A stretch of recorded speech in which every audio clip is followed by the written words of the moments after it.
ಪ್ರಭಾಸ್ ಅವರ ಈಗಿನ ಲೈನಪ್ ಅಲ್ಲಿ ದ ಮೋಸ್ಟ್ ಆಂಟಿಸಿಪೇಟೆಡ್ ಸಿನಿಮಾ ಯಾವುದು ಅಂತ ಕೇಳಿದಾಗ ಅಫ್ಕೋರ್ಸ್ ಸಲಾರ್ 2 ಅಂತಾನೆ ಎಲ್ರಿಗೂ ಕಾಮನ್ ಆಗಿ ತಲೆಗೆ ಬರೋದು. ಬಟ್ ಅದನ್ನ ಪಕ್ಕಕ್ಕಿಟ್ಟು ಬರೀ ತನ್ನ ಕಾಂಬಿನೇಷನ್ ಇಂದನೇ ಹೆವಿ ಸದ್ದನ್ನ ಮಾಡಿದ್ದು ಅಂದ್ರೆ ಅದು ಸಂದೀಪ್ ರೆಡ್ಡಿ ವಂಗ ಅವರ ಜೊತೆಗಿನ ಸಿನಿಮಾ ಸ್ಪಿರಿಟ್. ಅಫಿಷಿಯಲಿ ಈಗ ಅದು ಲಾಂಚ್ ಆಗಿದೆ. ಹೆವಿ ಪೇಸ್ ಅಲ್ಲಿ ಪ್ರೀ ಪ್ರೊಡಕ್ಷನ್ ವರ್ಕ್ ನಡೀತಾ ಇದೆ. ಬಟ್ ಏನಂದ್ರೆ ಪ್ರಾಜೆಕ್ಟ್ ಅನೌನ್ಸ್ ಆಗಿ ಸುಮಾರು ತಿಂಗಳುಗಳೇ ಆಗೋಯ್ತು. ಒಂದು ಪ್ರಾಪರ್ ಅಪ್ಡೇಟ್ ಅಂತ ಬರ್ಲಿಲ್ವಲ್ಲ, ಏನಾಗ್ತಾ ಇದೆ ಒಳಗಡೆ ಅನ್ನೋ ತರ ಪ್ರಶ್ನೆಗಳು ಎದ್ದಿದ್ವು. ಹಾಗೇನೆ ಪ್ರಭಾಸ್ ಅವರು ಇಲ್ಲಿ out and out police character ನಲ್ಲಿ ಕಾಣಿಸ್ಕೊತಾ ಇದ್ದಾರೆ. ದೀಪಿಕಾ ಪಡುಕೋಣೆ ಅವರನ್ನ ಫಿಮೇಲ್ ಲೀಡ್ ಆಗಿ ಚೂಸ್ ಮಾಡಿದ್ದಾರೆ ಅನ್ನೋ ರೂಮರ್ಗಳು ಸಹ ಹರಿದಾಡಿದ್ವು. ಬಟ್ ಹೀಗಿರುವಾಗ್ಲೇನೆ ಜಸ್ಟ್ 5-6 ದಿನದ ಹಿಂದಷ್ಟೇನೆ ವಂಗ ಅವರು ಸ್ವತಃ ತಾವೇ ಮುಂದೆ ಬಂದು ಇಲ್ಲ, ತೃಪ್ತಿ ದಿಮ್ರಿ ಅವರು ಸ್ಪಿರಿಟ್ ಸಿನಿಮಾದ ನಾಯಕಿ ಅಂತ ಹೇಳೇ ಬಿಟ್ರು. ಅಂಡ್ ಆ ಹೇಳಿದ ಸ್ಟೈಲ್ ಇತ್ತಲ್ವಾ, ಅದಂತೂ ಸಾಲಿಡ್ ರಿಪ್ಲೈ ಕೊಟ್ಟಾಗಿತ್ತು. ಐ ಮೀನ್ ಏನ್ ಗುರು ಇದು, ಎಕ್ಸ್ಪೆಕ್ಟ್ ಮಾಡಿದ್ದೆ ಒಬ್ರನ್ನ, ಮತ್ತಿಲ್ಲಿ ಅನೌನ್ಸ್ ಆಗಿದ್ದೆ ಇನ್ನೊಬ್ರು. ಲೈಕ್ ಒಂಥರ ಶಾಕ್ ಇದು. ಸರಿ, ವಂಗ ಅವರ ತಲೆಯಲ್ಲಿ ಬೇರೆ ಇನ್ನೇನೋ ಓಡ್ತಾ ಇರ್ಬೋದು, ಹಾಗಾಗಿ ಇಂಥ ಡಿಸಿಷನ್ ತಗೊಂಡಿದ್ದಾರೆ ಅಂತ ಭಾವಿಸಿದ್ದೆ. ಆದ್ರೆ ಈ ಅನೌನ್ಸ್ಮೆಂಟ್ ಬೆನ್ನಲ್ಲೇ ಮತ್ತೊಂದು ಟ್ವಿಸ್ಟ್ ಸಿಗತ್ತೆ ಸಂದೀಪ್ ರೆಡ್ಡಿ ವಂಗ ಅವರ ಇನ್ನೊಂದು ಟ್ವೀಟ್ ಇಂದ. ಅಂಡ್ ಈ ಸಾರಿ ಅದು ಬರೀ ಶಾಕ್ ಕೊಟ್ಟಿದ್ದು ಮಾತ್ರ ಅಲ್ಲ, ಕಂಪ್ಲೀಟ್ ಡಿಸ್ಟ್ರಕ್ಟಿವ್ ಆಗಿತ್ತು.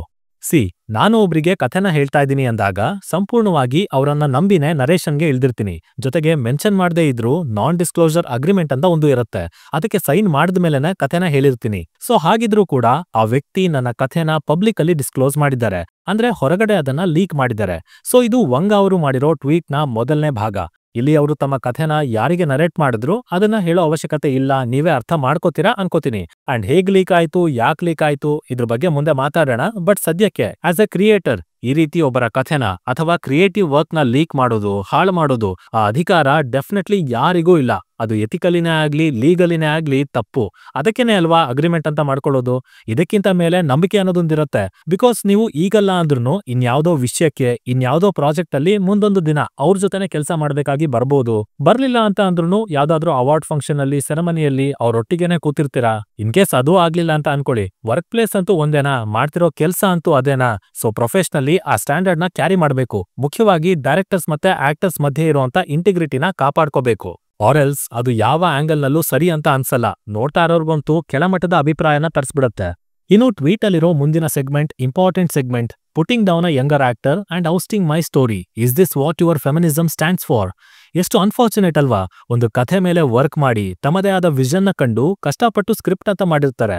ಆದ್ರೆ ಯಾವುದೋ ಒಂದು ಪರ್ಸನಲ್ ರೀಸನ್ಗೆ ನಮ್ಮ ಮಧ್ಯೆ ಏನೋ ಸರಿ ಹೋಗ್ತಾ ಇಲ್ಲ ಅನ್ನೋ ಕಾರಣಕ್ಕೆ ಈ ತರ ಎಲ್ಲ ಲೀಕ್ ಮಾಡ್ಬಿಟ್ರೆ ಏನಂತ ಹೇಳ್ಬೇಕು.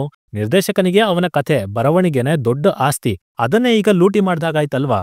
ಇಲ್ಲಿ ನಿಜವಾಗ್ಲೂ ಒಳಗಡೆ ಏನ್ ನಡೆದಿದೆ ಅದು ಯಾರಿಗೂ ಗೊತ್ತಿಲ್ಲ. ಅದ್ರ ಬಗ್ಗೆ ನಾನ್ ಮಾತಾಡೋದೂ ಇಲ್ಲ.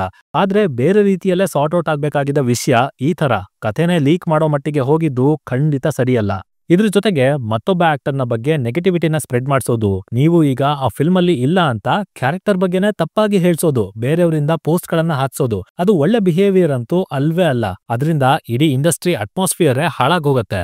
ಇನ್ನೊಂದೇನಂದ್ರೆ ಸಂದೀಪ್ ರೆಡ್ಡಿ ವಂಗ ಅವರ ಸಿನಿಮಾಗಳಲ್ಲಿ ಫೀಮೇಲ್ ಕ್ಯಾರೆಕ್ಟರ್ ಹೇಗಿರುತ್ತೆ, ಅದನ್ನ ಅವರು ಹೇಗೆ ಬರೀತಾರೆ ಅನ್ನೋದು ಸಿನಿಮಾ ನೋಡಿರೋ ಪ್ರತಿಯೊಬ್ಬರಿಗೂ ಗೊತ್ತಿರತ್ತೆ. ಅದರಲ್ಲೂ ಫೆಮಿನಿಸ್ಟ್ ಗಳಿಗೆ ಬೆಂಕಿ ಬಿದ್ದಾಗ ಆಗ್ತಾ ಇರತ್ತೆ. ಸೊ ಇದೆಲ್ಲ ಗೊತ್ತಿದ ಮೇಲೂ ಕಥೆ ಕೇಳಿದ್ದು, ಒಪ್ಕೊಂಡಿದ್ದೆ ಮೊದಲನೇ ತಪ್ಪು. ಇನ್ಫ್ಯಾಕ್ಟ್ ಆ ತರ ಫೆಮಿನಿಸ್ಟ್ ನೀವು ಅನ್ನೋದಾಗಿದ್ರೆ ಅವಾಯ್ಡ್ ಮಾಡ್ಬೋದಾಗಿತ್ತಲ್ವಾ. ಅದು ಬಿಟ್ಟು ಅವ್ರು ಪಟ್ಟಿರೋ ಕಷ್ಟ, ಶ್ರಮ ಅದನ್ನ ಕಾಲಲ್ಲಿ ಒದಿಯೋದು ಅಂದ್ರೆ ಯಾವ ನ್ಯಾಯ? ಒಬ್ಬ ಫಿಲ್ಮ್ ಮೇಕರ್ಗೆ ಮುಖ್ಯವಾಗಿ ಬೇಕಾಗಿರೋದೇನ್ ಗೊತ್ತಾ? Creative freedom, writing liberty. ಈಗ ರಿಯಲ್ ವರ್ಲ್ಡ್ ಅಲ್ಲಿ ಅರ್ಜುನ್ ರೆಡ್ಡಿ ಅಥವಾ ರಣವಿಜಯ್ ಸಿಂಗ್ ಅಂತವ್ರನ್ನ ನಾವ್ ಯಾರು ಕೂಡ ಸಪೋರ್ಟ್ ಮಾಡಲ್ಲ. ಬಟ್ ಇದು ರಿಯಲ್ ಲೈಫ್ ಅಲ್ಲ, ಇಟ್ಸ್ ಅ ಸಿನಿಮಾ. ಪ್ರತಿಯೊಬ್ಬ ನಿರ್ದೇಶಕನದ್ದು ಅವನದ್ದೇ ಆದ ವಿಷನ್ ಇರುತ್ತೆ. ಅದನ್ನ ಅವನು ಎಲ್ಲಿವರೆಗೂ ಚೆನ್ನಾಗಿ ಎಂಟರ್ಟೈನಿಂಗ್ ಆಗಿ ಡೆಲಿವರ್ ಮಾಡ್ತಾ ಇರ್ತಾನೋ ಅಲ್ಲಿವರೆಗೂ ನಾವದ್ರಲ್ಲಿ ತಪ್ಪನ್ನ ಹುಡುಕ್ಬಾರ್ದು. ಸಿಮಿಲರ್ಲಿ ವಂಗ ಅವರು ಬರೆಯುವಂತ ಕ್ರಿಯೇಟಿವ್ ಸೀಕ್ವೆನ್ಸ್ ಗಳಿಗೆ ಅವು ತುಂಬಾ ಚೆನ್ನಾಗಿ ಹೊಂದ್ಕೋತವೆ, ಎಂಟರ್ಟೈನಿಂಗ್ ಆಗಿರ್ತವೆ. ಥಿಯೇಟರ್ ನಲ್ಲಂತೂ ಸಖತ್ತಾಗಿ ವರ್ಕ್ ಆಗ್ತಾ ಇದಾವೆ. ಅಂಡ್ ಅದನ್ನೇ ಅಲ್ವಾ ನಾವು ಡೈರೆಕ್ಟರ್ ಇಂದ ಎಕ್ಸ್ಪೆಕ್ಟ್ ಮಾಡೋದು, ಕೊಟ್ಟಿರೋ ದುಡ್ಡಿಗೆ ಟೈಮ್ಗೆ ಸಿನಿಮಾ ವರ್ತ್ ಇರ್ಬೇಕು ಅಂತ. ಆ ಪ್ರೊಸೆಸ್ ಅಲ್ಲಿ ಅವರು ಹೇಳೋ ಪ್ರತಿ ವಿಷಯನೂ ಕ್ವೆಶನ್ ಮಾಡ್ತಾ ಕೂರೋದಕ್ಕಾಗಲ್ಲ. ಬಿಕಾಸ್ ಅದೇ ಅವರ ಸ್ಟ್ರೆಂತ್. ಅದು ಯಾವಾಗ ಸ್ಯಾಚುರೇಷನ್ ಹಂತ ತಲುಪತ್ತಲ್ಲ ಆಗ ಈ ಡಿಸ್ಕಷನ್ ಗಳೆಲ್ಲ ಓಪನ್ ಅಪ್ ಆಗತ್ತೆ. ಬಟ್ ಅಲ್ಲಿವರೆಗೂ ಆಸ್ ಅನ್ ಆಡಿಯನ್ಸ್ ಅವರ ವಿಷನ್ ನ ಸಪೋರ್ಟ್ ಮಾಡ್ತಾನೆ ಇರ್ತೀವಿ. ರೀಸೆಂಟ್ ಆಗಿ ಮಣಿರತ್ನಂ ಅವರ upcoming cinema Thug Life audio launch event ಆಯ್ತು ಚೆನ್ನೈಯಲ್ಲಿ. ಅಂಡ್ ಆ ಇವೆಂಟ್ ಅಲ್ಲಿ ನಮ್ಮ ಶಿವಣ್ಣ ಅವರು ಕೂಡ ಪಾಲ್ಗೊಂಡಿದ್ರು. ಪ್ರೋಗ್ರಾಮ್ ಚೆನ್ನಾಗಿ ಶುರು ಆಯ್ತು, ನಡೀತಾ ಇತ್ತು. ಈ ಕಡೆ ಕಮಲ್ ಹಾಸನ್ ಅವರು ಬಂದ್ರು, ತಮ್ಮ ಸ್ಪೀಚ್ ಅನ್ನ ಶುರು ಮಾಡ್ಕೊಂಡ್ರು. ಬಟ್ ಹೇಳ್ತಾ ಮಾತಿನ ಭರದಲ್ಲಿ ಒಂದು ಎಡವಟ್ಟನ ಸಹ ಮಾಡೇ ಬಿಟ್ರು. ಇನ್ಫ್ಯಾಕ್ಟ್ ಇದನ್ನ ಮಿಸ್ಟೇಕ್ ಅಂದ್ರೂ ತಪ್ಪಾಗತ್ತೆ, ಬಿಕಾಸ್ ಇಟ್ಸ್ ಅ ಬ್ಲಂಡರ್. ನನ್ನ ಜೀವನ, ನನ್ನ ಕುಟುಂಬ ಎಲ್ಲವೂ ತಮಿಳಿನಿಂದ ನಾವು. ಇವನ್ ಶಿವಣ್ಣ ಅವರು ಕರ್ನಾಟಕದಲ್ಲಿದ್ರೂ ಕೂಡ ಅವರ ಕುಟುಂಬ ನನ್ನ ಕುಟುಂಬ ಇದ್ದ ಹಾಗೆ. ಅದಕ್ಕಾಗಿನೇ ಅವರಿಲ್ಲಿ ಬಂದಿದ್ದಾರೆ. ಅವರ ಭಾಷೆ ಕನ್ನಡ ಹುಟ್ಟಿದ್ದು ತಮಿಳಿನಿಂದ. ಸೊ ನೀವು ನಮ್ಮವರೇ ಅಂತ ಹೇಳೋ ಮೂಲಕ ಇಡೀ ಕರ್ನಾಟಕನ ಕನ್ನಡಿಗರನ್ನ ರೊಚ್ಚಿಗೇಳ್ಸಿದ್ದಾರೆ. ಅಲ್ಲ, ಇಷ್ಟು ದೊಡ್ಡ ಆಕ್ಟರ್, ಒಳ್ಳೆ ಲೆಗೆಸಿ ಇದೆ, ಗೌರವ ಇದೆ, ಆದ್ರೂ ಈ ರೀತಿ ಬೇಕಾಬಿಟ್ಟಿ ಸ್ಟೇಟ್ಮೆಂಟ್ಗಳನ್ನ ಕೊಡೋದಕ್ಕೆ ಇವ್ರಿಗೆಲ್ಲ ಅಧಿಕಾರ ಕೊಟ್ಟವ್ರು ಯಾರು ಅಂತ ಹೇಗಾದ್ರೂ ಅನ್ಸತ್ತೋ ಗೊತ್ತಿಲ್ಲ. ಅಥವಾ ಕನ್ನಡಿಗರನ್ನ, ನಮ್ಮ ಭಾಷೆನ ಅಷ್ಟು ಗ್ರಾಂಟೆಡ್ ಆಗಿ ತಗೊಂಡಿದಾರಾ ಅಂತ. ಇಲ್ಲಿ ಇದನ್ನ ಕೆಲವರು ಬೈ ಮಿಸ್ಟೇಕ್ ಆಗಿ ಹೇಳಿದ್ದಾರೆ ಅಂತ ಡಿಫೆಂಡ್ ಮಾಡ್ಕೋಬಹುದು. ಬಟ್ ಲಿಟ್ರಲಿ ಅವರ ಇಂಟೆನ್ಷನ್ ಕೂಡ ಅಷ್ಟೇ ಪ್ಯೂರ್ ಆಗಿತ್ತಾ?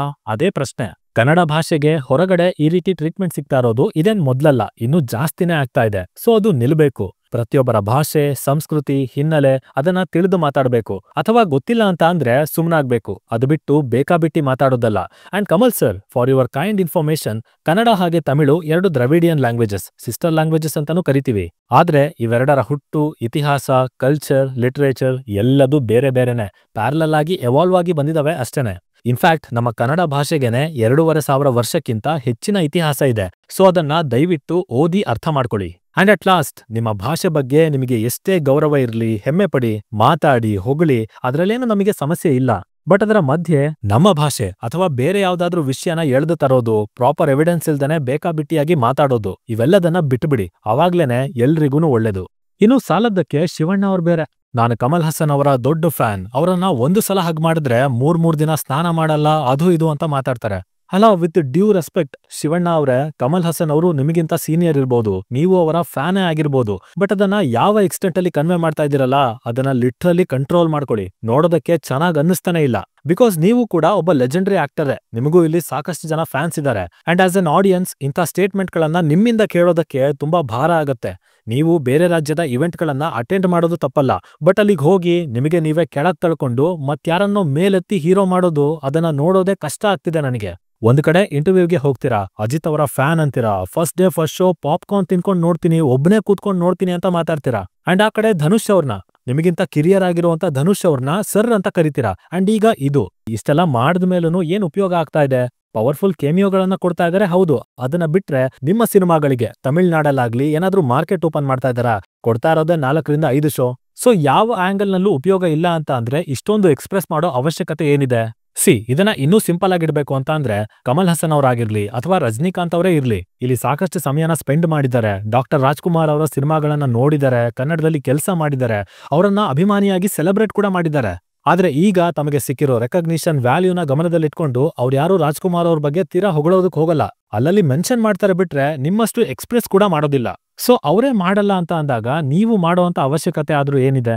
ಹೇಳ್ಬೇಕು ಅನ್ನಿಸ್ತು, ಹೇಳ್ತಾ ಇದ್ದೀನಿ ಅಷ್ಟೇನೆ. ಎನಿವೇಸ್, ಸದ್ಯಕ್ಕೆ ಈ 2 ವಿಷಯಗಳ ಬಗ್ಗೆ ಮಾತಾಡ್ಲೇಬೇಕು ಅಂತ ಅನ್ಕೊಂಡಿದ್ದೆ, ಹಾಗಾಗಿನೇ ಈ ಕಂಟೆಂಟ್. ಇನ್ನ ಇದರ ಹೊರತಾಗಿ ಮತ್ತಷ್ಟು ಕಾಂಟ್ರವರ್ಷಿಯಲ್ ವಿಷಯಗಳು ಕೂಡ ಇವೆ.